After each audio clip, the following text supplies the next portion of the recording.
Olá, boa noite. Bem-vindos a mais um Resumo do Dia, o seu Jornal da Noite da Causa Operária TV.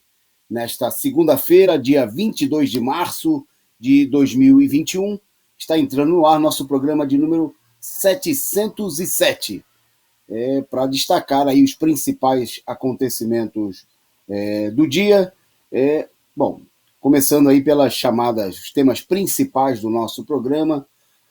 Previsões de especialistas, nós vamos tratar em detalhes disso, apontam que o país pode ter até 5.000 mortes por dia, um número só alcançado até agora pelos Estados Unidos. Bom, diante disso, a gente vai ver aí no programa de hoje, tem manifestação até de banqueiro, né, os banqueiros cúmplices do genocídio que estão ganhando burras de dinheiro, né, com a situação de miséria e de morte do povo brasileiro. Até eles se pronunciaram aí para procurar se distanciar, né, procurar ocultar a cumplicidade diante dessa situação de massacre, de genocídio do povo brasileiro. Nós vamos falar dessa situação, vamos dar notícias sobre justamente o colapso geral que domina o país, destacando aí alguns estados, São Paulo, Rio de Janeiro, Distrito Federal, dentre outros.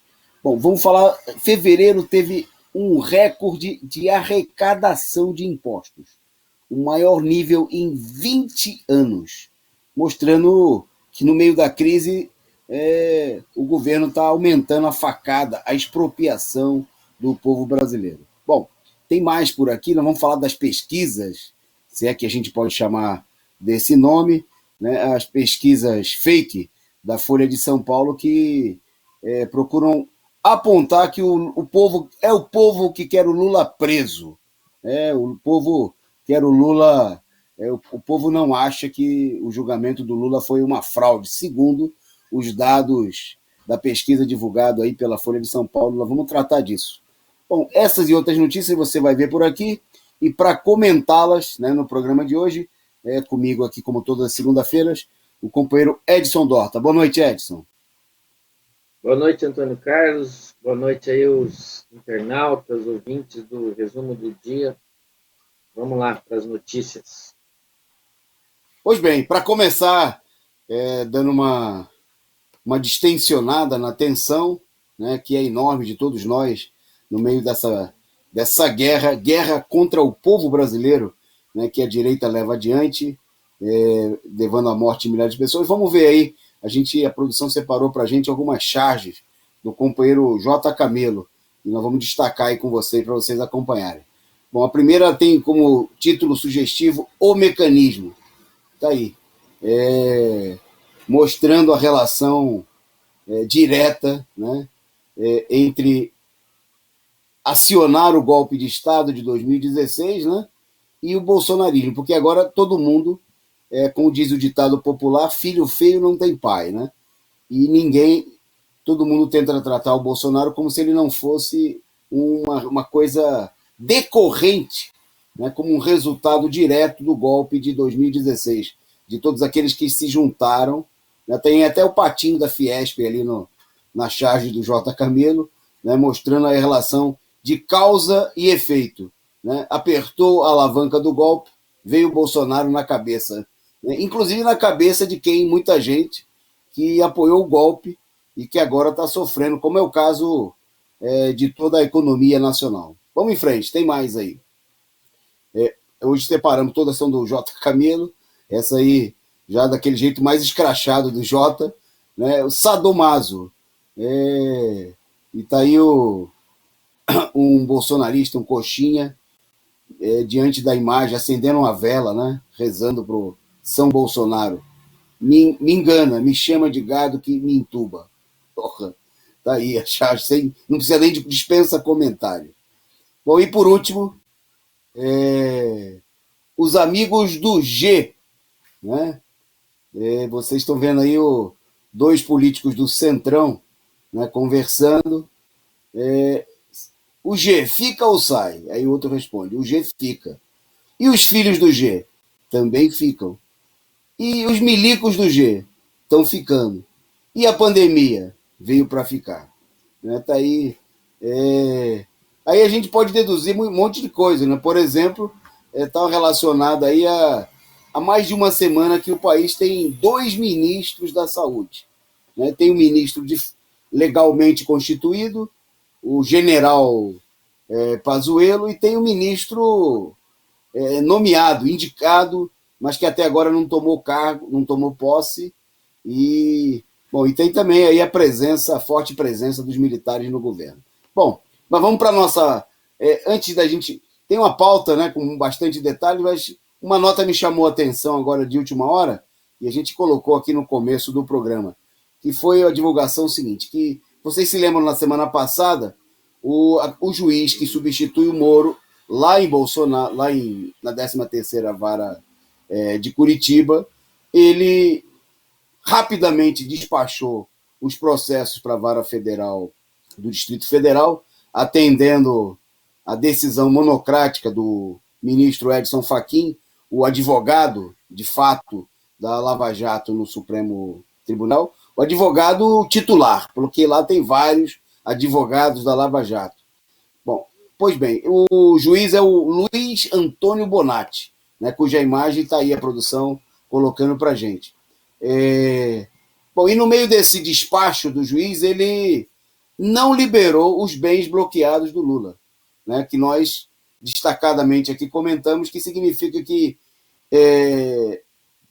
a decisão do STF, pelas mãos do Fachin, foi de anular as condenações do Lula, mas, de fato, o Lula permaneceu condenado, né, pelas mãos desse juiz aí, do juiz substituto do Moro, a ter os seus bens bloqueados.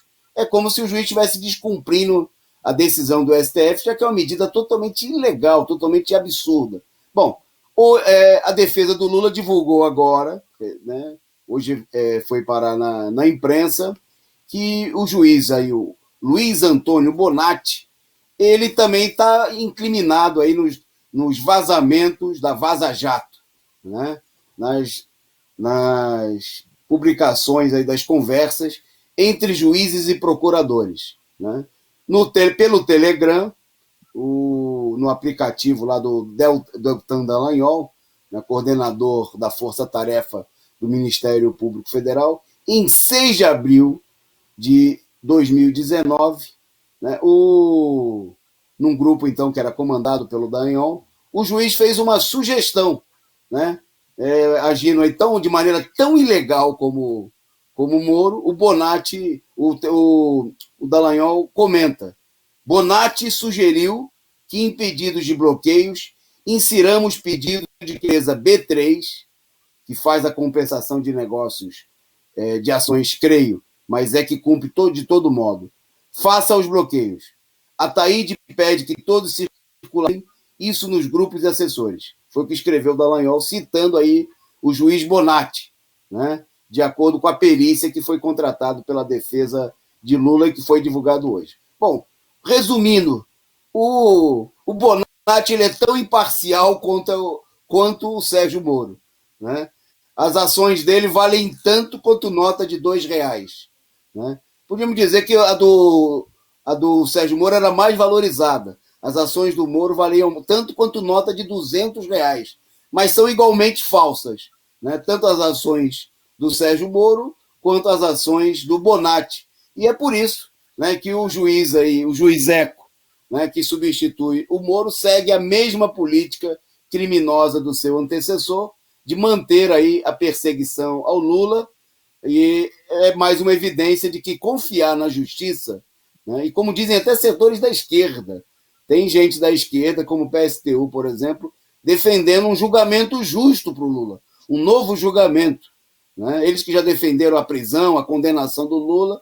Então, provavelmente, eu não sei em que planeta seria esse julgamento, né? Mas a gente está vendo aí a imparcialidade, né? Saiu o Moro, né? E a gente tem na sequência, tem o Bonatti, tutti bona gente, todo mundo articulando aí contra o Lula. Bom, antes de passar por, né, eu entrei aqui direto no programa, pressionado pela pauta candente que nós temos no dia de hoje, sem dar o boa noite aqui para a nossa audiência, já bastante elevada e de alta qualidade, como sempre, né? Então, eu queria saudar aqui o pessoal, agradecer a presença de vocês que já nos acompanham nesse começo de transmissão. E, em nome de alguns que eu vou citar aqui, saudar todo mundo, inclusive aqueles que nos assistem na reapresentação. Então, o nosso abraço, a nossa boa noite aí para o Alisson, que chegou por aqui, marcando o presente. O companheiro Ernesto Abdala Filho, que já mandou aqui o seu boa noite para todo mundo da Causa Operária TV e os companheiros, e mandou também o seu superchat. Né? Muito obrigado aí ao companheiro Ernesto, ao Carlos Augusto, Samuel Salimem, a companheira Carla Silva, que também chegou e já nos brindou aí com a sua contribuição, né, com o seu brinde tradicional. A gente fica até com sede aqui, se não chegar essa caneca de vinho aí, com qual a Carla nos brinda aí e contribui aí com a nossa Causa Operária TV. Boa noite para o companheiro Daniel Santana, a Ana Matos, né, quem mais que está por aqui? A Vera Araújo, tem bastante gente, vou citar alguns em nome deles. Eu saúdo a todo mundo, a companheira Cecília Maria, né? Muito boa noite. O Leon Trotsky já está entre nós. Simão Souza, Jazão Guaraneste, Carlos Augusto, muito obrigado a todos vocês, né? Vocês também que nos acompanham em outros horários, que estão nos assistindo aí na reapresentação. E eu peço duas coisas, que vocês compartilhem bastante, né? Divulguem aí o link do nosso canal e que vocês, né, na medida do possível, e a gente espera que seja muito possível, porque a gente precisa muito, façam aí como o companheiro Ernesto Abdala Filho, a companheira Carla Silva, contribuam conosco, ajude a dar essa imprensa revolucionária, combativa, independente, a serviço dos trabalhadores. Bom, a primeira que eu vou levantar, nós vamos falar várias coisas aqui sobre a pandemia, né? E eu vou levantar para o Edson, né, um tema importante, porque o Dória é um modelo científico, né? Se apresentou e foi apresentado até por gente da esquerda como um exemplo de eficiência, né? Bom, e aí vamos aí aos últimos dados de São Paulo, mostrando a eficiência e o caráter científico do governador João Dória, São João Dória da vacina. Vai lá, Edson. Foi anunciado aí pelo governo do Dória, né, de que a situação está crítica nos hospitais de São Paulo e está correndo o risco aí até de faltar oxigênio, né? Apesar que eles negam isso, de que vai faltar o oxigênio, como eles negaram tudo, né, Toninho? Negaram também que podia reabrir as escolas, que não ia ter perigo nenhum para as crianças, para os professores, para os funcionários das escolas e até para os familiares dos filhos das crianças e dos estudantes. Eles estão negando também que eles vão deixar faltar oxigênio aqui em São Paulo. Mas a situação é dramática. O aumento do Covid aí na cidade de São Paulo, de mortes, aumentou mais de 35%. E eles estão agora aí correndo porque os hospitais, as UTIs estão lotadas, está faltando insumo até para intubação, está faltando analgésico, aqueles remédios que utilizam para fazer a intubação, e tudo indica que em um curto período aí de tempo, nos próximos dias, não vai ter nem oxigênio para a maior cidade do país, né, no aspecto financeiro, a cidade mais rica da federação. E aí, obviamente, né, o Dória, como fez no início de todo sua trajetória aí de científico, governador que está defendendo a vida da população, a única coisa que ele tem é discurso, né? Fez discursos aí criticando que o Bolsonaro é psicopata, quando os hospitais aqui em São Paulo viraram verdadeiros cemitérios, né? O pessoal está morrendo que nem mosca. E a imprensa, para diminuir um pouco essa questão, está anunciando aí que, inclusive, tem por parte aí dos governadores, e até do governo federal, uma política aí de até produzir uma usina para produção de oxigênio. Dizem aí até que eles estão tentando fazer um acordo aí com a Ambev, para que a Ambev faça esse processo da produção aí de oxigênio. Ou seja, nós estamos perdidos, a situação ela está cada vez pior. Agora já não é mais leito só, agora é falta de oxigênio, falta de insumo. Dizem aí que nos hospitais não tem nem esparadrapo mais. A situação está caótica. Eu vi recentemente um vídeo de uma mulher ensinando, né, a fazer um aparelho de oxigênio em casa com aqueles inaladores que a gente utilizava para diminuir a febre, a gripe, etc. E tal. O negócio está à beira da morte, ou seja, já estamos na morte, né? Essa situação aí do estado de São Paulo. É isso. É o Dória que fez encenação com a vacina, né? Agora vai fazer a encenação sempre com o apoio da imprensa, a encenação do oxigênio, né? Inclusive eles se comportam como se nada pudesse ter sido previsto antes, né? Como se a gente estivesse numa situação que é uma surpresa, né? Porque não tinha Covid há um ano, né? Nada disso aconteceu já, inclusive em outros estados, como o caso de Manaus recentemente. Hoje eles anunciaram que essa usina aí, que o companheiro Edson destacou, pode ser construída em 10 dias. Bom, mas se pode construir em 10 dias, vamos acreditar aqui, fazer papel de trouxa de que é verdade. Então por que já não construíram em janeiro? Por que não construíram em fevereiro?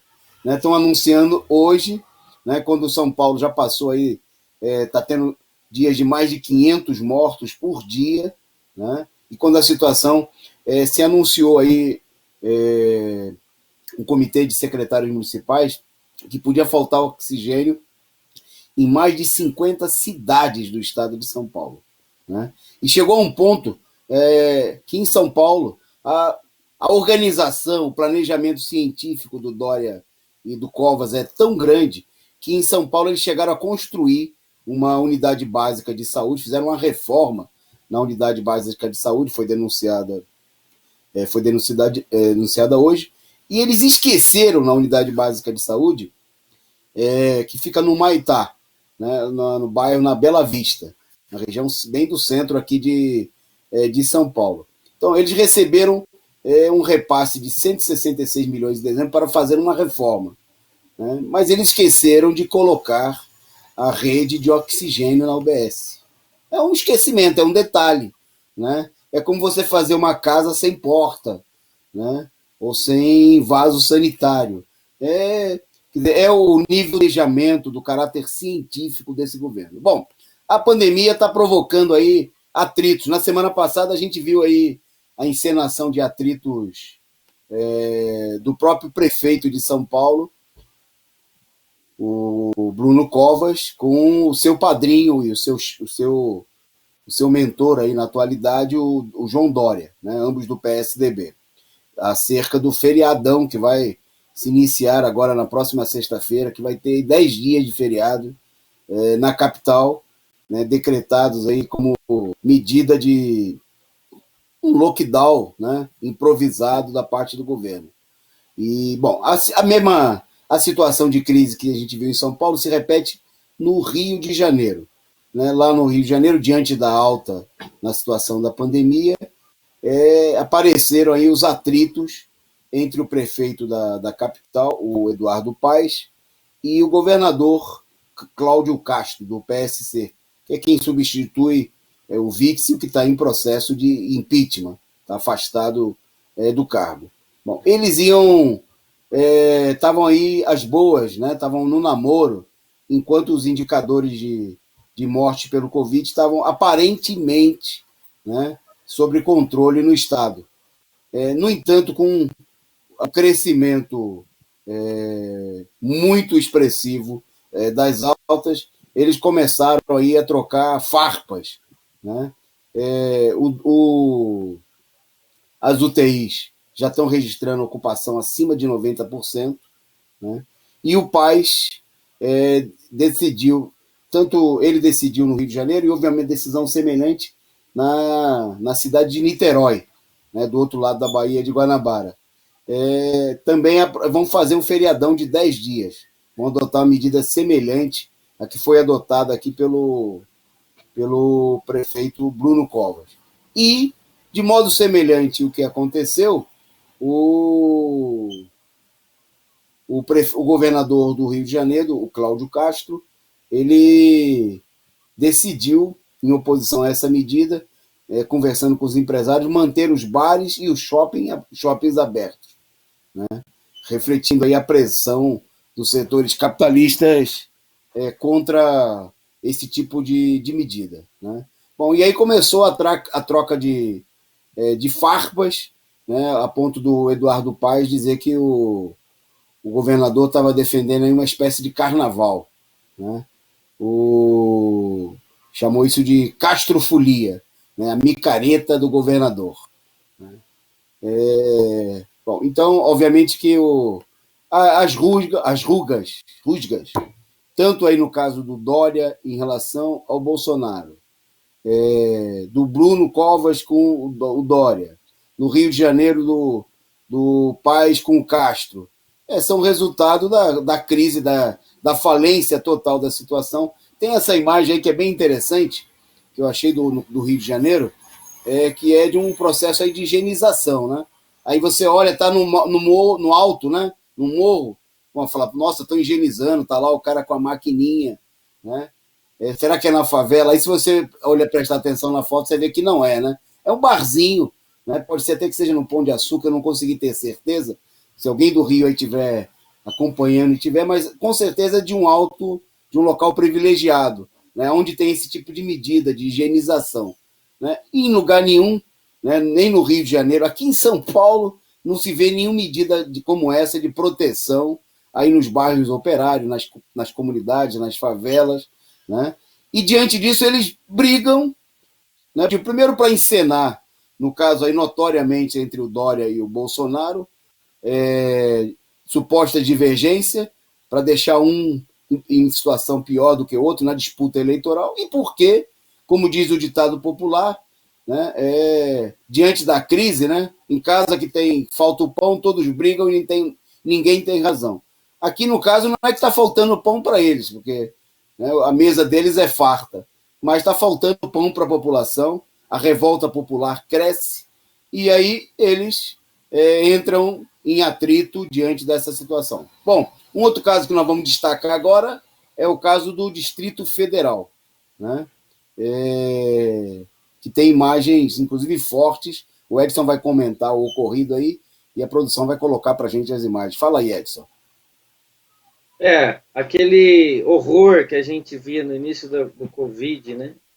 Com pessoas morrendo na Europa, pelo chão, hospitais lotados, pessoal todo preocupado com a morte, naquele momento ainda era pequena, agora no Brasil virou um negócio assim escandaloso, né? Principalmente no DF, e tem imagens aí, pode ser mostrada, de corpos deixados no chão e nos corredores, aí nós estamos vendo aí, dos hospitais, né? Até porque a quantidade de mortes é tão grande que eles não conseguem nem tirar do lugar. E é uma beira do colapso, né? O sistema de saúde do Distrito Federal, que já era problemático, agora ela só está servindo para manusear os cadáveres, né? Essas imagens elas foram feitas em hospitais públicos aí da capital federal do país, mostram aí os corpos das vítimas, né? Do novo coronavírus sendo armazenados no chão e até em outros lugares, à espera de uma remoção para corredores da unidade de saúde, né?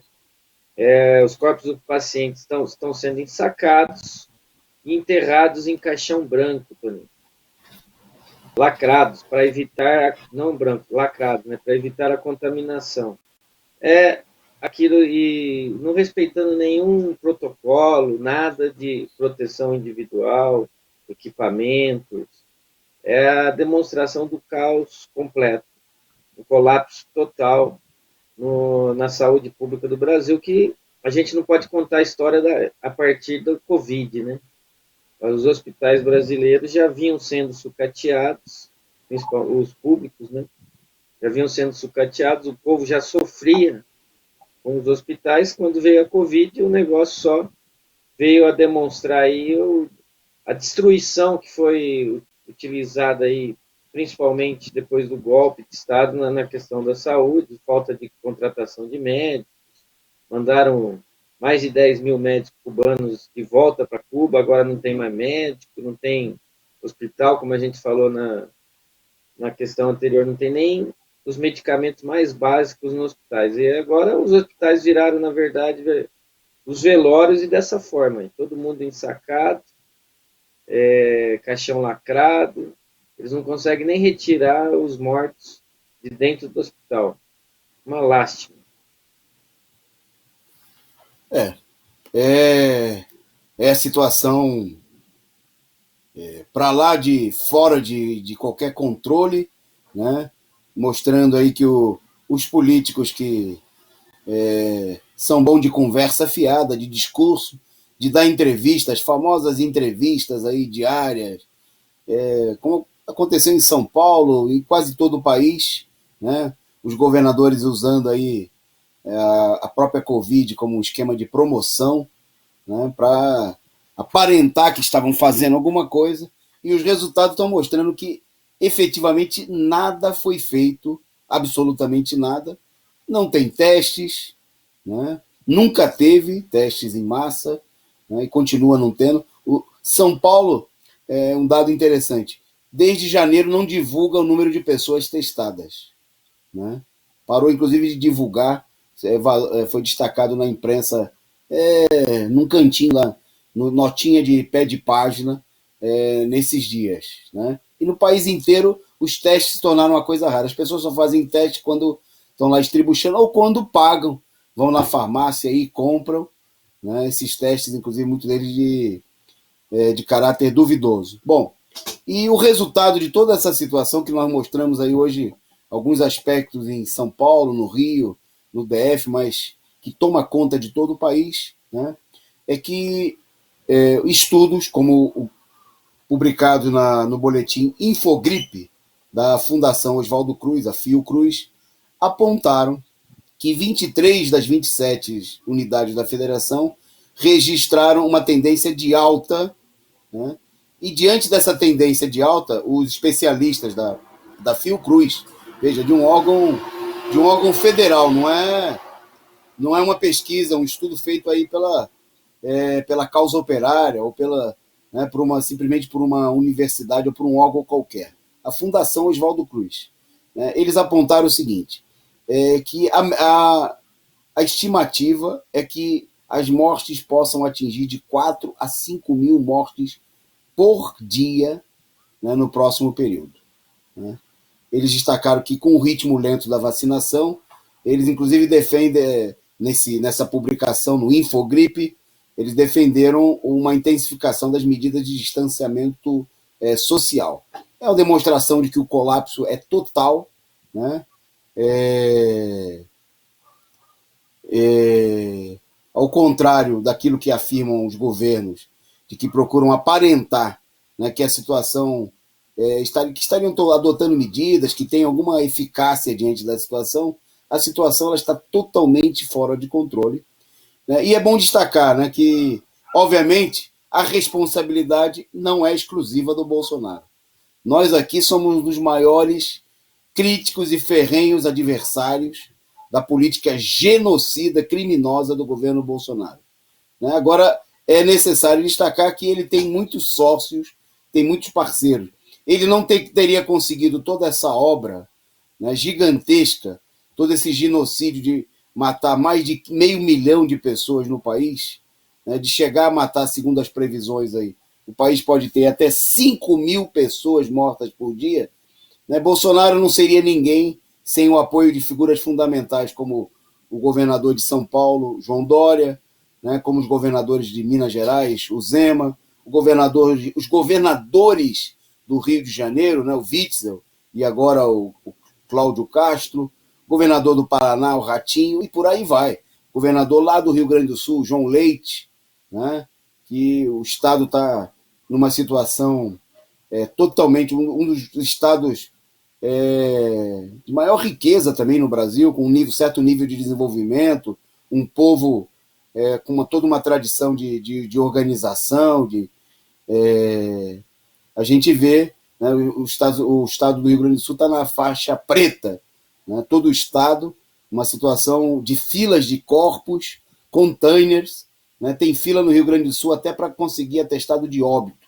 Né, a pessoa fica na fila 5, 6 horas para conseguir registrar tamanha a quantidade de mortes que estão acontecendo também lá naquele estado. Então, os governadores, eles são sócios, né, dessa situação, né, são responsáveis, não adianta atribuir exclusivamente ao Bolsonaro, que isso aí chega a ser uma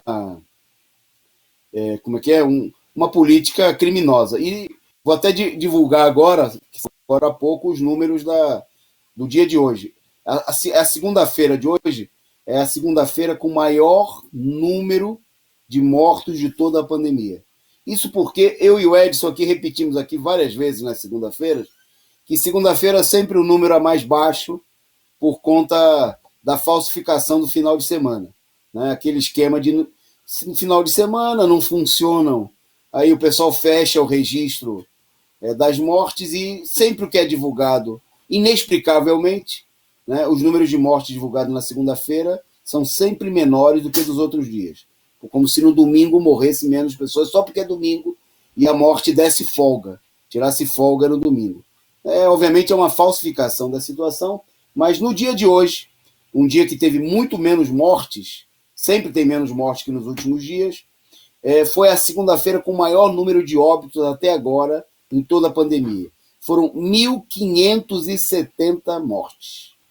1.570, e o país chegou ao total de 295 mortos, 295.685, isso nos dados das secretarias estaduais de saúde, junto com os jornais da imprensa golpistas, sempre falsificados.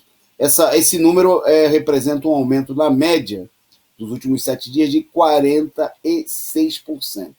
Quer dizer, a situação não para. Também em relação ao número de casos, foram 50, isso na segunda-feira, que tem os registros de segunda, toda a falsificação no final de semana, 55.177 casos, novos casos. E o país passou hoje da marca de 12 milhões de casos. 12 milhões. Isso representa aí o número de casos de hoje, uma elevação na média de 10%. Desgraça total. Bom, no meio dessa situação, né, com o povo não só com centenas de milhares de mortes, mas com a população, um recorde de desemprego, a situação da economia do país semi-paralisada, o governo conseguiu registrar um novo recorde. Né? Além do recorde de mortos que nós tivemos, que toda semana, quase todo dia é batido, o mês de fevereiro teve um novo recorde. O Edson vai contar para vocês que recorde foi esse e qual o significado dele. O recorde anunciado aí pelo governo, né, golpista, é de que eles conseguiram expropriar mais o povo brasileiro agora no mês de fevereiro.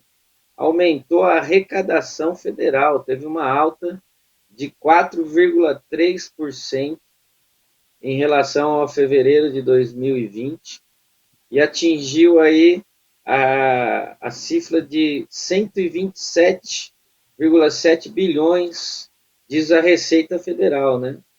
Mostra aí que, enquanto o povo está sofrendo o desemprego, com a redução de salário, com a precarização nos trabalhos, com toda a decorrência aí em relação à sua condição de vida, em relação à pandemia, o governo está enchendo os cofres, está aumentando arrecadação decorrente aí da expropriação do povo, né? É uma alta significativa diante da crise que a gente está vivendo, né? Mostra aí que enquanto ele fala para o povo ficar em casa, ele continua cobrando aí todo tipo de imposto e contribuição, inclusive com acréscimo nos valores, né? Tanto imposto de renda,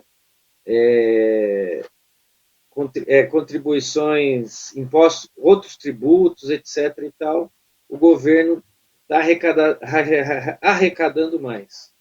E, ao mesmo tempo, o governo não propõe, né, o governo golpista, o governo federal, não propõe nenhum tipo de ajuda social à população que está sofrendo com a pandemia, né? Com a crise econômica, com o emprego. É a demonstração assim que pode morrer, a gente vai continuar aqui esfolando o povo, vamos arrecadar. O dinheiro não é voltado para a questão o dinheiro arrecadado não é voltado para a questão da saúde, como a gente viu aí nas notícias anteriores, não tem construção de hospitais, não, inclusive acabaram com os concursos públicos no país, não tem contratação de médico, não tem contratação de enfermeiro, não tem a compra da vacina, a vacina quase não existe, né? A gente só vê fotos aí de pessoas sendo vacinadas, idosos, em contrapartida a população está aí sujeita a essa arrecadação de impostos aí brutal, que no caso do trabalhador aí pega mais de 40%, 50% no que ele ganha trabalhando aí com salários baixos. É isso. Ok, mandando aqui um salve para alguns outros amigos nossos assistindo aqui pela Causa Operária TV, o nosso programa, pedindo a vocês aí que continuem compartilhando, divulgando o link aí no WhatsApp, no Facebook, nas redes sociais, né, chamando aí os amigos, os familiares, todo mundo para assistir aí o resumo do dia e a programação da Causa Operária TV, 24 horas no ar, né, com programas diversificados de formação política, informação, cultura, programas de defesa dos interesses da população negra, das mulheres, da juventude, programas de esporte, como é o Zona da Agrião, apresentado aí, dentre outros, pelo próprio companheiro Edson, comentarista esportivo aqui do nosso canal. Então, nosso salve aí pro companheiro Caio Túlio, que é apresentador do nosso programa aqui às sextas-feiras, o Daniel Santana, que mandou o seu superchat aí, muito obrigado, e divulgando aí que o Comitê de Luta de Jardim Lajeado, né, vai à rua, fazendo multirão, atividades aí aos domingos, às 15 horas. Né? Daqui a pouquinho nós vamos falar da necessidade da mobilização, mas o Daniel Santana já está mandando aqui o seu recado, e você pode fazer como ele, você manda aí a sua contribuição e o seu recado e a gente divulga aqui, né? Sendo recado a favor da luta, da mobilização, denúncia, nós estamos aqui para isso mesmo. Né?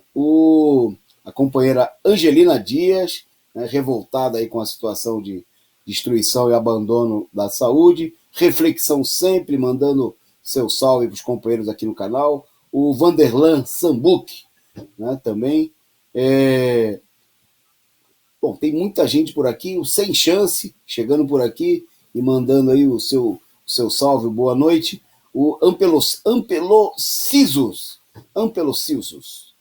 Parabéns pelo programa, companheiros, de verdadeiro Jornal da Noite dos Trabalhadores. Muito obrigado aí pelo comentário. Bom, indo em frente, então, na nossa pauta, eu vou dar uma invertida aqui, produção. Me ajuda aí, por favor, porque vou só inverter, vou passar um ponto na frente do outro, porque primeiro vamos falar do Bolsonaro, para depois a gente falar da mobilização necessária.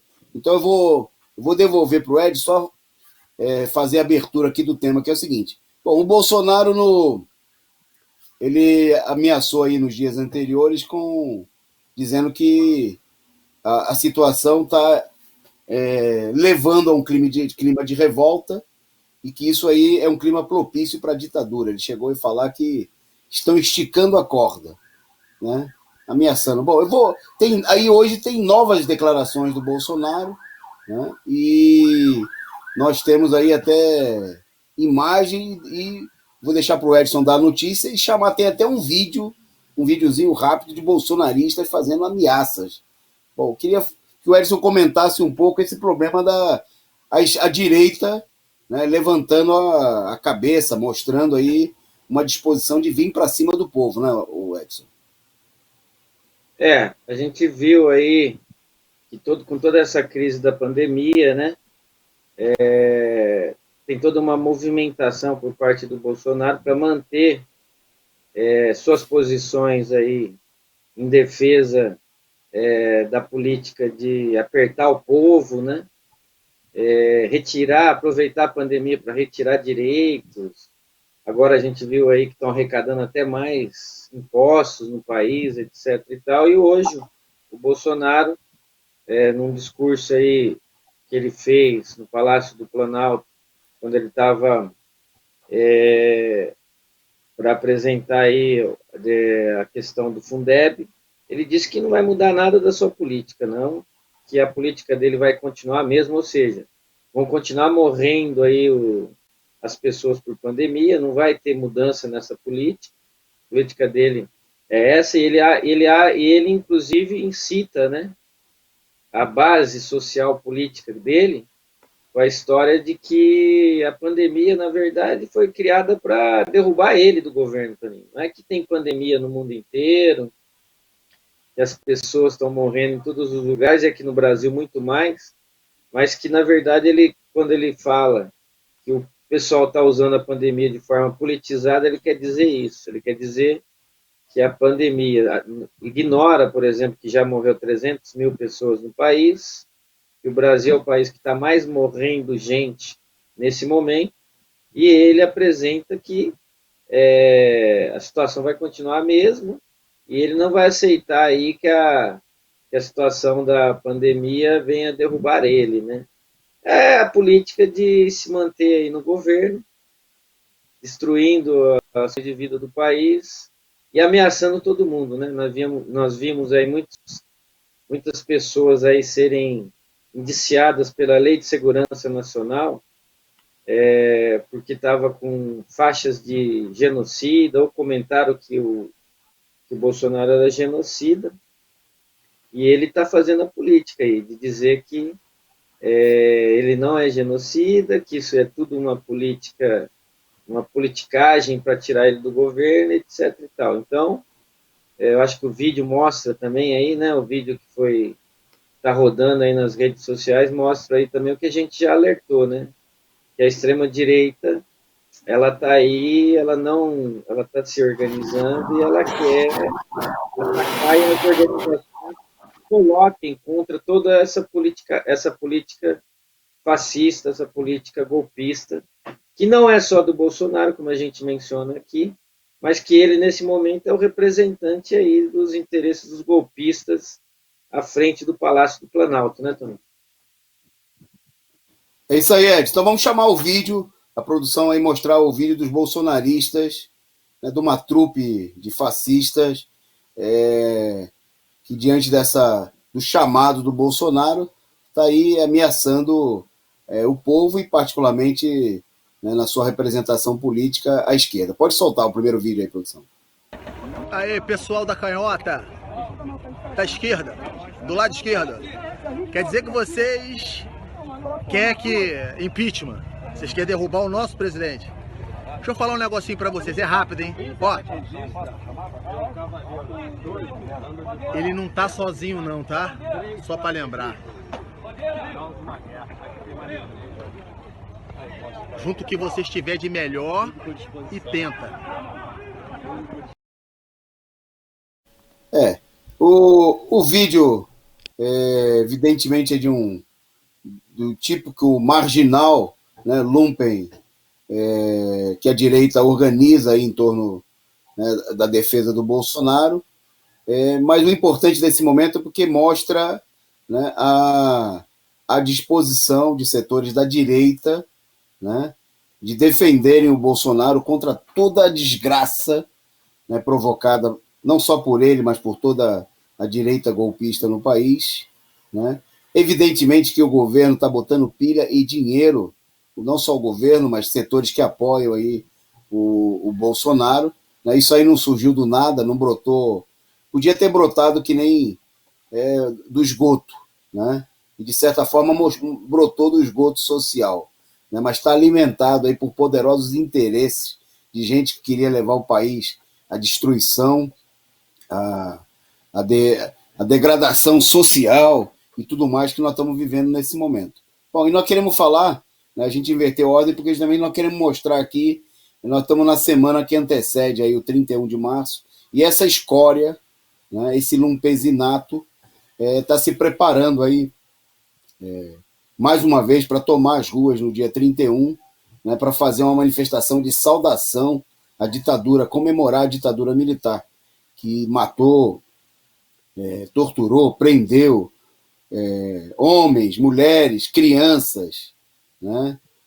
E que promoveu a devastação, a entrega do país para o imperialismo, né? Desses militares vende-pátrias, né? Traidores do povo brasileiro, como eles estão fazendo agora, né? Quando eles têm aí 13 mil cargos no governo, a maioria dos ministérios, presidência, vice-presidência da República, estão promovendo o maior genocídio da história do país. Bom, e aí a gente queria vamos mostrar ao longo dessa semana, dos próximos dias, né, um exemplo importante que foi aí a mobilização que a esquerda, sob a liderança do chamado do Partido da Causa Operária, né, realizou em 2014.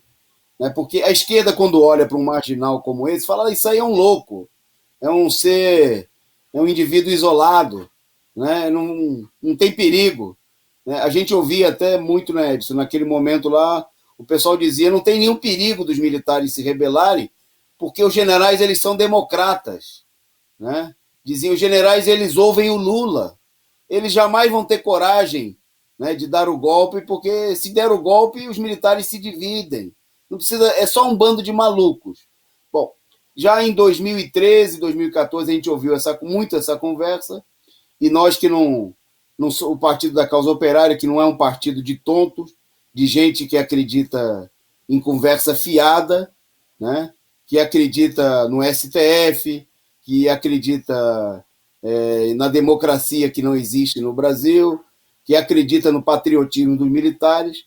Em 2014 nós chamamos uma manifestação, né? Um ato contra a direita que estava lá iniciando aí a sua jornada golpista contra a comemoração do 31 de março. Então, nesse momento, nós estamos fazendo o mesmo chamado, né, a importância.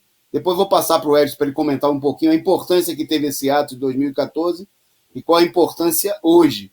Mas vamos mostrar antes do vídeo, uma primeira parte de um vídeo mostrando, desculpem, o ato de 2014, e na sequência a gente volta com o Edson falando da importância desse ato em 2014 e da importância hoje de mobilizar aí no próximo dia 31 de março. Pode soltar, produção, por favor.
Escute o que eu vou te dizer.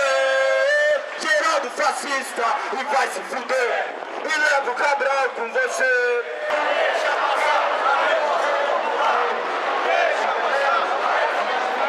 Terra é pra se ocupar, não é pra acumular na mão de meia dúzia para especulação. Precisamos de moradia, saúde e educação. Quero relembrar aqui as vítimas do massacre do Pinheirinho, que o governador do estado mandou ou simplesmente fechou os olhos para aquela comunidade, aquela população que precisava de moradia para acumular terras na mão do sujeito tremendamente corrupto, assim como o próprio governador, e deixou as famílias que se virassem morando embaixo de pontes, de barracas. Muita gente pobre da periferia está morrendo por conta da proteção da propriedade privada, e que se dane a população da periferia. É isso que pensa o governador, é isso que pensa os fascistas, é isso que pensa o imperialismo.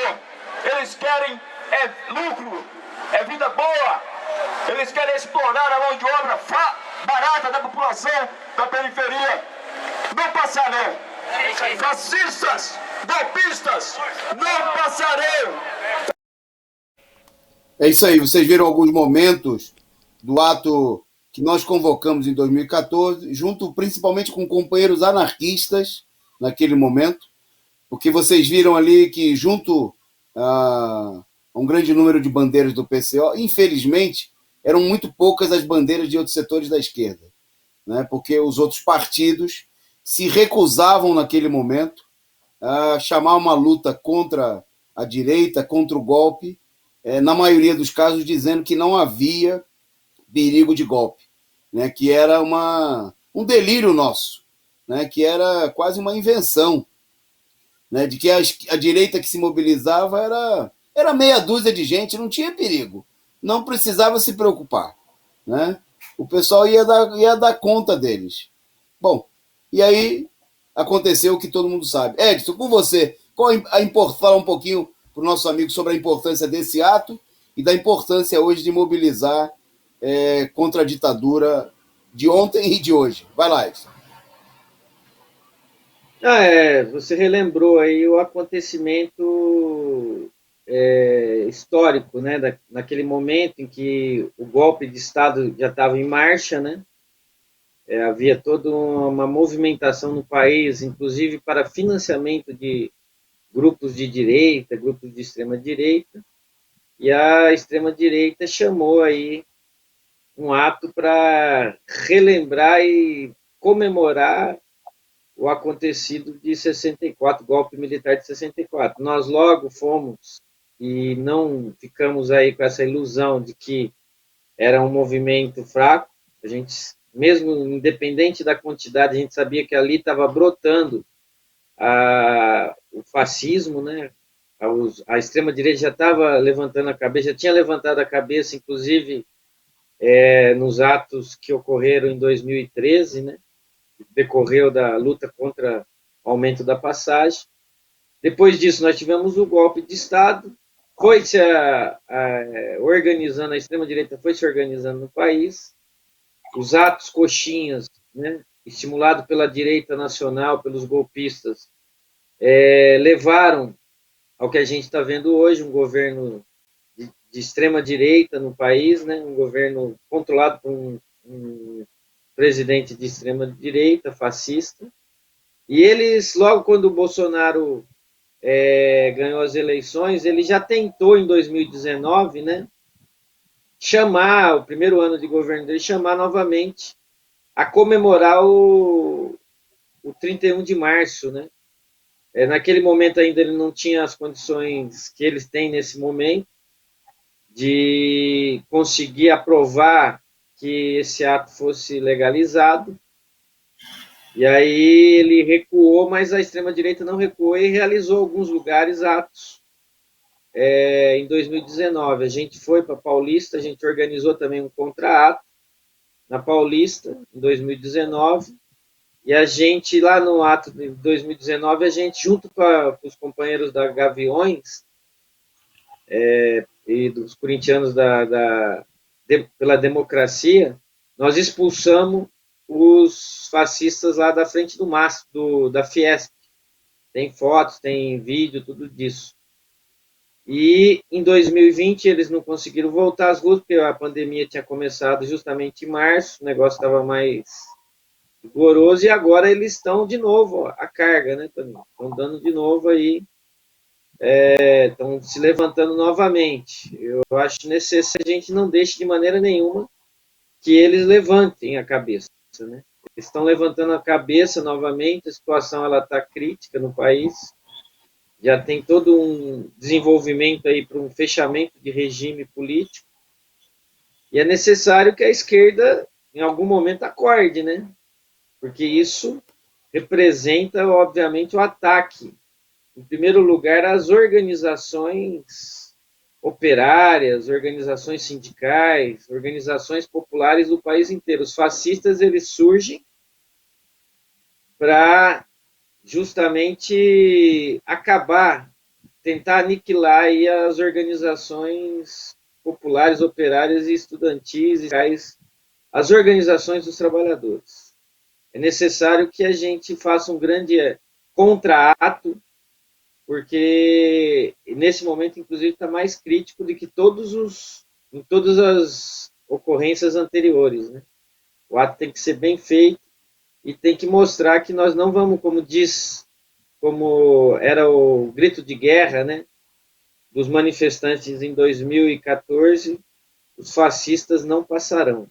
Então a gente está convocando aí para o dia 31 de março desse ano, contra-ato na Paulista, e convocar todos, para que todos aqueles que sabem e têm consciência desse perigo, e não deixar que a direita assuma as ruas de maneira nenhuma, e muito menos um golpe militar no país.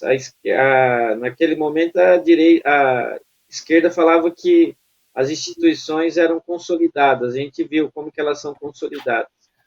Nós estamos agora à beira aí de um novo golpe político e militar no país. É isso aí. Nós vamos falar muito disso daqui nos próximos dias. Toda a imprensa, a rede Causa Operária de Comunicações, a Causa Operária TV, o Diário Causa Operária, causaoperaria.org.br, né? Nós vamos reforçar aí o chamado. Dia 31 de março é dia de mobilização, de sair às ruas contra a ditadura de ontem e a ditadura de hoje. Né? Uma ditadura que eles querem ver ainda mais intensa, né? E contra o genocídio, né? Que esses ditadores aí de plantão, né? Defensores aí, inclusive, de um novo golpe militar, de um terceiro golpe já a essa altura do campeonato, né? Bom, e esse golpe ele tem várias facetas, né? Uma das mais importantes facetas do golpe, né? Nós tivemos uma primeira etapa do golpe, que foi propriamente a instalação do golpe com a derrubada da presidenta Dilma Rousseff, né? Depois nós tivemos a segunda etapa do golpe, em 2018, com a condenação e prisão ilegal do ex-presidente Luiz Inácio Lula da Silva, impedindo a sua candidatura à presidência da República, né? Porque todo mundo sabia, naquele momento, que se Lula fosse candidato, né, e as eleições não fossem escancaradamente roubadas, fraudadas, né, Lula levaria e ganharia com o pé nas costas as eleições naquele momento. Então todo mundo, a direita toda se articulou, né, para manter preso aí por 580 dias. Né? Dias atrás aí foi revelado que o próprio Toffoli prometeu, o presidente do STF, prometeu aos militares manter Lula preso. Bom, e agora, né, nesse momento que eles estão preparando aí a terceira etapa do golpe, o terceiro golpe, um aspecto fundamental, como sempre foi, é manter o Lula fora da jogada, né, porque o Lula é uma arma poderosa dos trabalhadores nessa luta. Bom, aí nós queremos destacar no programa de hoje dados aí de uma pesquisa divulgados aí pela Folha de São Paulo, né? Nós sempre destacamos o seguinte, que pesquisa que a burguesia faz não é uma pesquisa, não é um retrato da realidade, ainda que com oscilações. É parte quase sempre, 99,9% das vezes, a pesquisa é um instrumento de campanha. E se a gente olhar as pesquisas da Folha de São Paulo, a gente poderia falar de outra, mas vamos se deter na Folha, da Datafolha. As pesquisas é como se elas mostrassem o seguinte: o povo brasileiro pensa como pensa a Folha de São Paulo. Porque você é só ver o seguinte: a Folha sai defendendo uma determinada posição, né? O que a gente vai ver nos dias seguintes? A Folha vai lá e publica uma pesquisa e mostra que o povo brasileiro pensa exatamente aquilo, né, que a Folha defendeu, né? Tem aí, a produção tem umas capas da Folha, pode soltar para a gente. Se puder soltar aquela primeira, aquela anterior, que cita o Bolsonaro, essa aí, beleza. Então vou dar um exemplo de uma capa da Folha de São Paulo. Tá aí, ó. Bolsonaro pede reformas a novos líderes do Congresso. Com certeza você vai ver dias depois uma pesquisa da Datafolha dizendo o seguinte: povo quer reformas que Bolsonaro pediu ao Congresso, né? Porque as pesquisas são uma peça de campanha, é para dar uma certa credibilidade àquilo que a Folha de São Paulo fala, né? Tem alguns jornais que são mais durões, digamos assim, defendem aí a seco a política da burguesia, da direita, por exemplo, o caso do Estadão. Não, a Folha faz isso com certo requinte, né? Como se ela fosse porta-voz dos interesses do povo. Agora a próxima capa que vocês vão ver aí é bem sintomático da pesquisa divulgada hoje. Bom, a Folha divulgou aí hoje essa manchete, né? Dizendo que a maioria acha que o Lula é culpado, né? É bom lembrar que dias atrás a Folha divulgou, né, editoriais e matérias condenando a iniciativa do Fachin, né? A Folha ficou totalmente contra o fato de que, mesmo provisoriamente, os direitos políticos do Lula tenham sido devolvidos. Bom, tá bem. Agora vamos ver as pesquisas da Folha. Primeiro tem uma imagem de uma pesquisa antiga da Folha, né? Não essa pesquisa aí é bem interessante, que era uma avaliação dos presidentes da República, né? A produção está colocando aí para a gente. Olha só, tem uma pesquisa que mostra o seguinte: é uma pesquisa divulgada aí, no caso, pelo Globo, mas que também foi feita aí a fonte, como vocês podem ver, é a Datafolha. Então, segundo essa pesquisa, é o seguinte: isso em maio do ano passado, né? Isso quando a situação estava comparada à situação de hoje, a situação era ruim, né? Mas se a gente comparar com a situação de hoje, a situação era até melhor, se é que a gente pode dizer assim, ou era menos ruim. Então, se vocês olharem, o azulzinho, a barra azul, né, é a avaliação de ótimo e bom dos governos no começo do governo, né? Então, vocês vejam o seguinte, que a Dilma chegou a alcançar, segundo essa pesquisa da Folha, 64% de aprovação. E o Lula, 38%, o Fernando Henrique Cardoso, 30%, e o Bolsonaro, só 33%. Já a avaliação de ruim e péssimo, o Bolsonaro conseguiu, naquele momento, que era o começo do governo, só tinha 5 meses do governo. Tá certo? O Bolsonaro tinha 43% de avaliação negativa. Ele conseguia ser pior do que o FHC, bom, e não se compara, tá certo? O Lula era só 17% e a Dilma, segundo a Datafolha, 5%. Bom, então, se a gente fosse acreditar, né, por essa pesquisa, foi bom. É evidente que o povo, né, olhando o Bolsonaro lá antes, nesse momento aí o Brasil devia ter aí alguma coisa como, sei lá, 30 mil mortos, 40 mil mortos. Bom, um ano depois, né, o Brasil tem, em números oficiais, já praticamente 300 mil mortos, né? A maioria dos trabalhadores estão desempregados, não tem auxílio emergencial nenhum, não tem nada, o povo está passando fome, quase 100 milhões de famintos. E aí hoje a Folha divulgou uma pesquisa, essa que vocês vão ver aí agora na tela, dizendo o seguinte, que a maioria do povo culpa o Lula, né? Dizendo que, segundo essa pesquisa da Folha, e esse dado é interessante, em abril de 2018, segundo a Folha, aí um pouco mais de 40% diziam que o Lula, que a condenação do Lula era justa. Hoje, quando a condenação do Lula está mais desmoralizada, mais suja do que pau de galinheiro, né?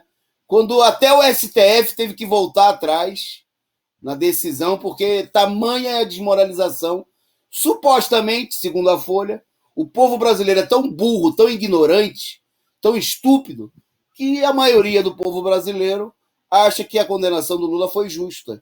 Mudou a situação, né? A maioria agora, em 2018 não, o povo achava que o Lula era injusto ele ter sido condenado. Agora, que já ficou provado toda, me desculpe a expressão aí vocês, toda a putaria realizada pelo Sérgio Moro, pelo Dallagnol, agora o povo que é idiota, segundo a Folha de São Paulo, o povo que é imbecil, se a gente acreditar, o povo acha que o Lula foi condenado justamente, né? Mudou a situação, evoluiu, né? Bom, é evidente que nós estamos aqui diante de uma peça de campanha, né? É interessante porque muita gente, até da esquerda, faz análise levando em conta essas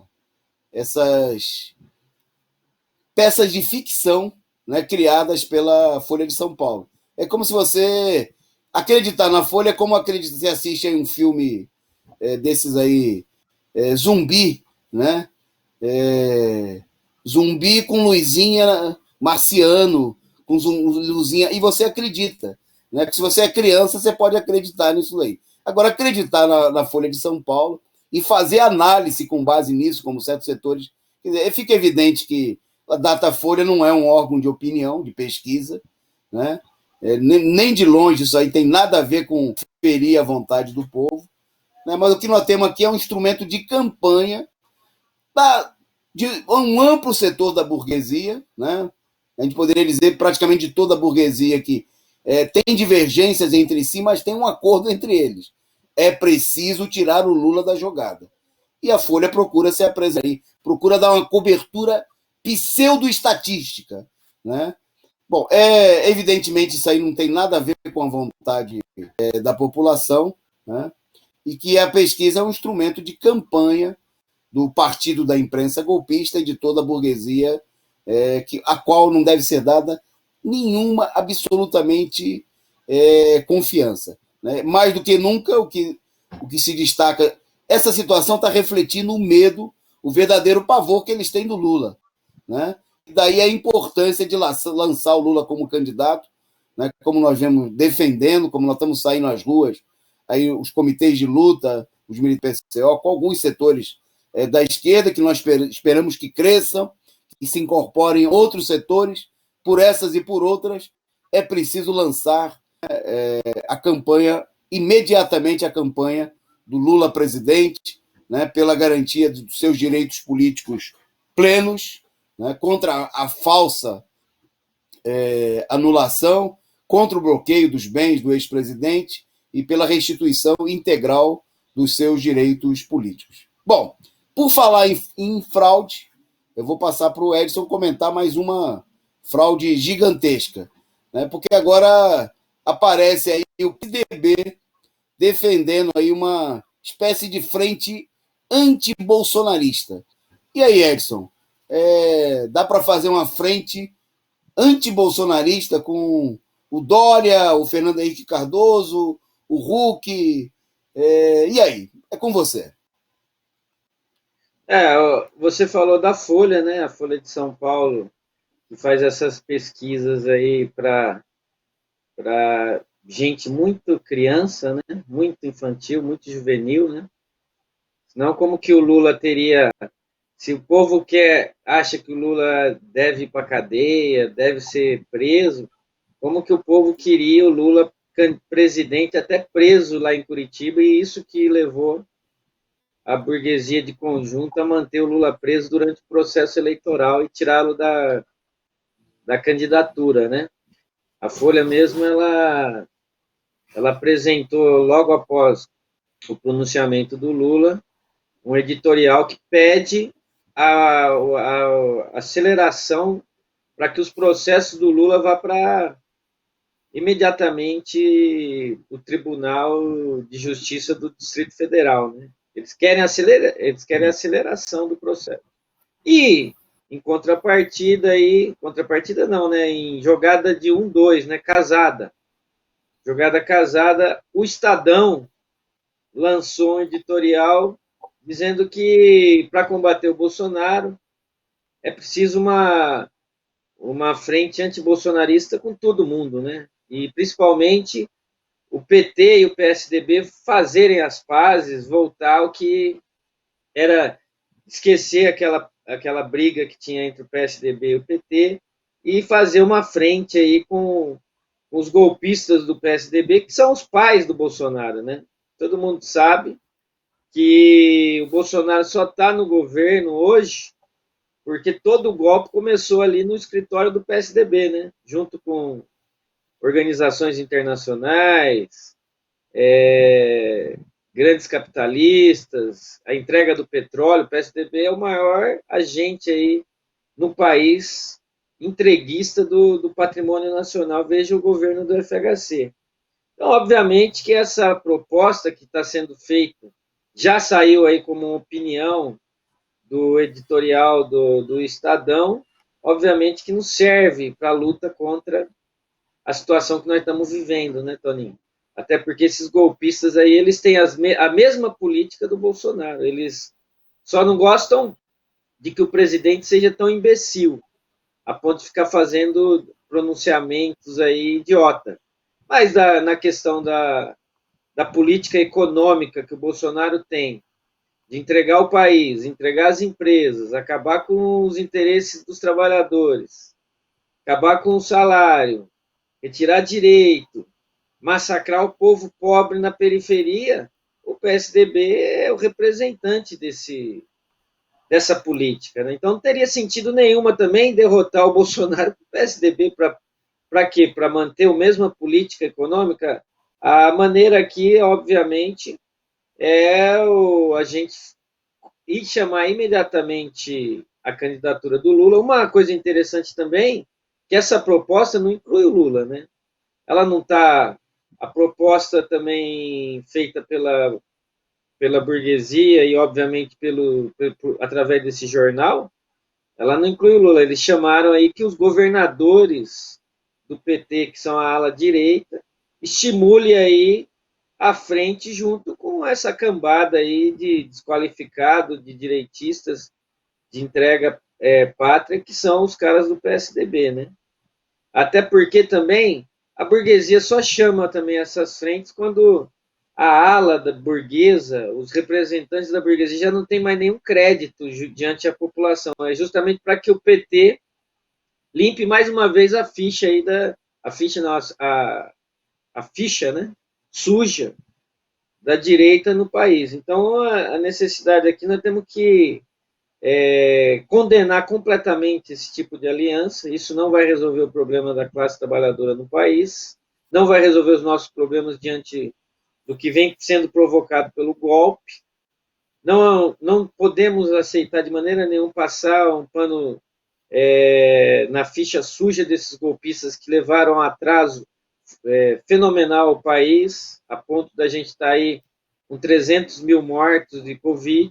É necessário iniciar imediatamente a campanha pelo Lula candidato a presidente, uma frente de esquerda, de movimentos sociais, de sindicatos, de organizações populares e, obviamente, levantar as reivindicações dos trabalhadores num programa onde a gente possa aí colocar como questões fundamentais, principalmente as coisas que eles nos tiraram nesses últimos anos, né? Que é, por exemplo, reestatizar todas essas empresas que foram privatizadas durante o governo FHC, durante o golpe de Estado, colocá-las no controle dos trabalhadores, recuperar o salário dos trabalhadores que a cada dia que passa não está dando nem para pagar mais os gastos no supermercado, né? Nós temos que retirar esse poder de repressão do Estado sobre a classe trabalhadora com o fim da PM, extinção dessa polícia assassina que existe aí só para massacrar o povo, questão da reforma agrária, levantar as nossas reivindicações atrás da candidatura de Lula candidato a presidente em 2022 contra os golpistas, inclusive os pais do Bolsonaro, né? Os caras do PSDB, esse Congresso Nacional que apoiou integralmente todas as medidas contra o povo que foram aprovadas depois do golpe de Estado de 2016. Ok, Edson. Antes de seguir em frente aqui, seguindo em frente, já na reta final do nosso programa, agradecer aqui a companheira Carla Silva, que mandou aqui mais 2 superchats, e eu queria ler as mensagens que ela enviou para a gente aqui. COTV, além de informação, desmascara a mídia golpista e manipuladora que subestima a inteligência do povo brasileiro. Avante, Partido da Causa Operária. E mais uma mensagem, mais uma contribuição da companheira, a Causa Operária TV na Casa do Operário, PCO. Muito obrigado, companheira Carla, e aí vocês sigam aí o bom exemplo da Carla e demais companheiros que contribuíram aí conosco e contribuam, né? A sua contribuição ela é fundamental, né, para manter aqui funcionando essa arma importante, né, do trabalho político, que é a TV independente, combativa e revolucionária. Bom, eu queria destacar agora uma carta muito sui generis, publicada nos jornais de ontem, hoje foi entregue aí com pompas e circunstâncias no Congresso Nacional, uma carta de gente que está chorando de barriga cheia, né, que são os banqueiros. Os banqueiros e economistas aí ligados aos bancos, como Armínio Fraga, publicaram aí uma carta aberta à sociedade referente às medidas de combate à pandemia. Os banqueiros que apoiaram, como você destacou aí, Edson, toda essa parceria contra o povo brasileiro, todo o golpe, né, desde do seu nascedouro, apoiaram, né, ainda que a contragosto acabaram apoiando a eleição do Bolsonaro, né, botando, inclusive, homens de confiança dos bancos em postos chaves, como é o caso do ministro da Economia e outros cargos centrais aí. Bom, divulgaram hoje uma carta para procurar se distanciar. Tá ficando muito mal na foto aí, né?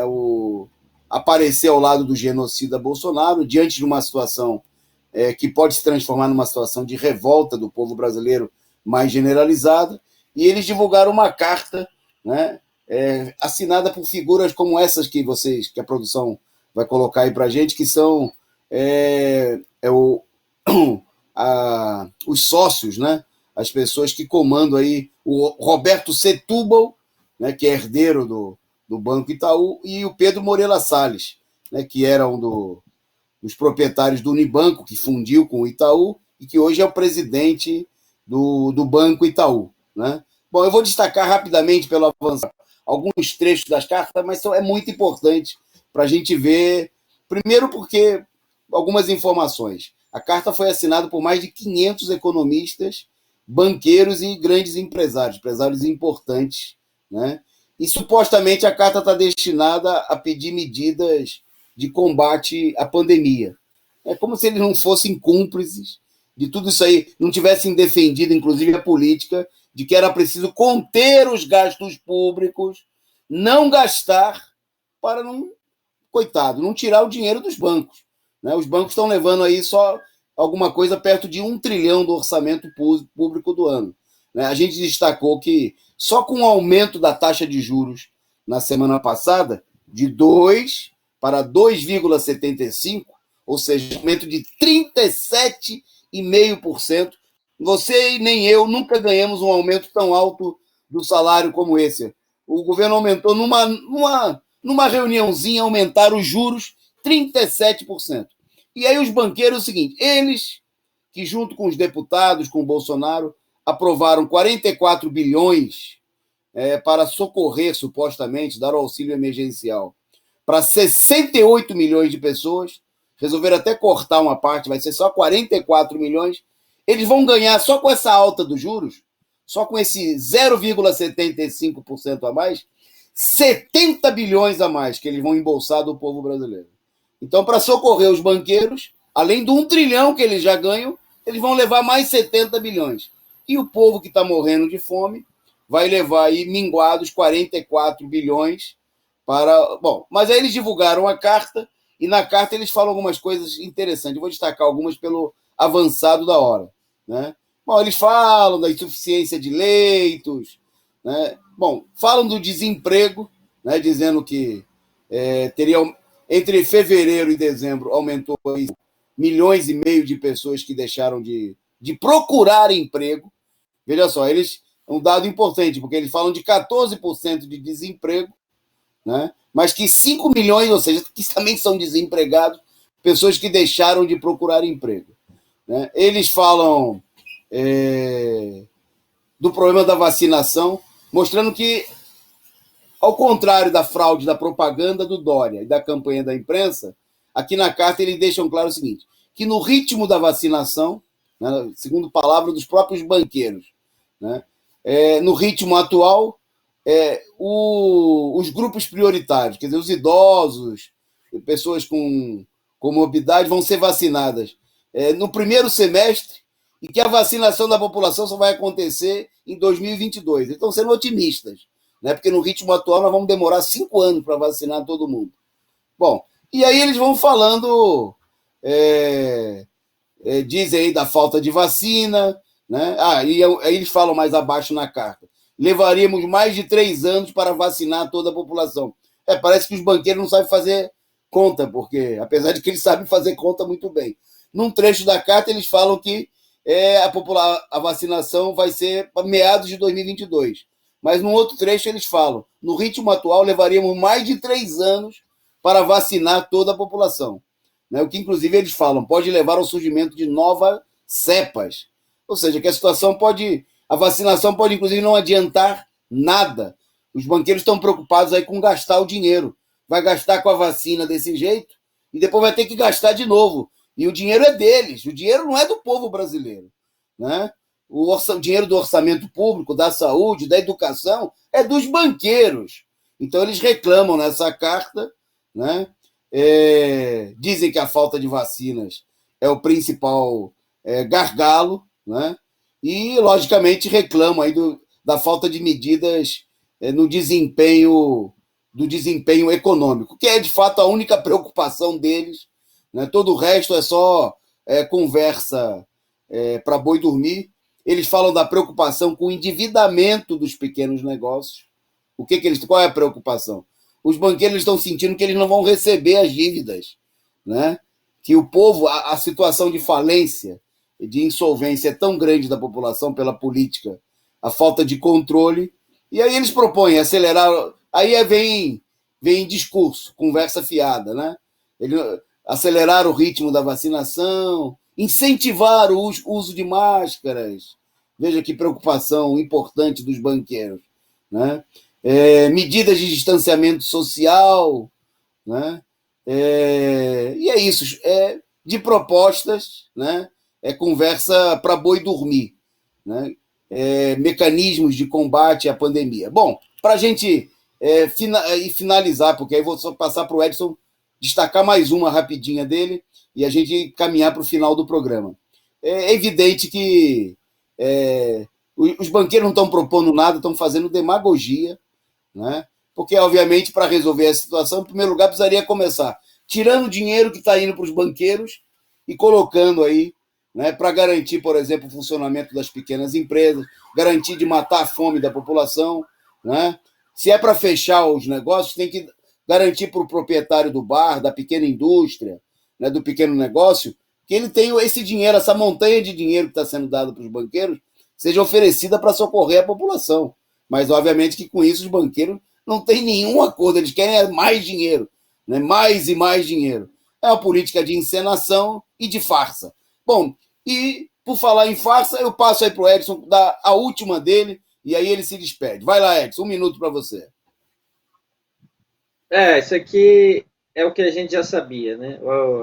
No dia de hoje, 22 de março, o ministro Gilmar Mendes o ministro do Supremo Tribunal Federal arquivou o inquérito que investigava o deputado Aécio Neves em relação ao envolvimento dele nas questões lá de corrupção passiva, de lavagem de dinheiro relacionado aí às empresas que foram contratadas, terceirizadas em Furnas, centrais elétricas. Acontece que, inclusive, a pedido da PGR, né, Procuradoria-Geral da República, eles falam que, apesar de que tem indícios de que o dinheiro foi enviado para a conta de familiares do Aécio Neves, fora do país, não significa que o Aécio Neves esteja envolvido. Então, eles arquivaram esse processo que já rola há 4 anos e que agora o Aécio Neves está livre aí, liberado, não, ele é o São Aécio, né? Mostra aí a diferenciação, né, Toninho, de um caso do Lula para o caso do Aécio. O Aécio é simples, vai lá, não tem nem repercussão na imprensa, vai lá, o pessoal arquiva o inquérito, tem indícios de que o dinheiro foi depositado nas contas dos familiares do Aécio, mas mesmo assim não prova nada e acabou a história. E o do Lula, eles estão querendo a aceleração do processo para o Tribunal do Distrito Federal e bababá, e o negócio não desenlaça. É isso. Ok, Edson, nós vamos ficando por aqui, agradecendo aí a elevada assistência, grande número e grande qualidade aí dos nossos amigos internautas que acompanham aqui a nossa transmissão. A gente volta amanhã, destaque na nossa programação amanhã, às 16 horas, transmissão simultânea com o canal 247 da Análise Política com o companheiro Rui Costa Pimenta. Você pode assistir por aqui pela Causa Operária TV. E a gente volta, resumo do dia, volta amanhã às 20h30. Um abraço e boa noite.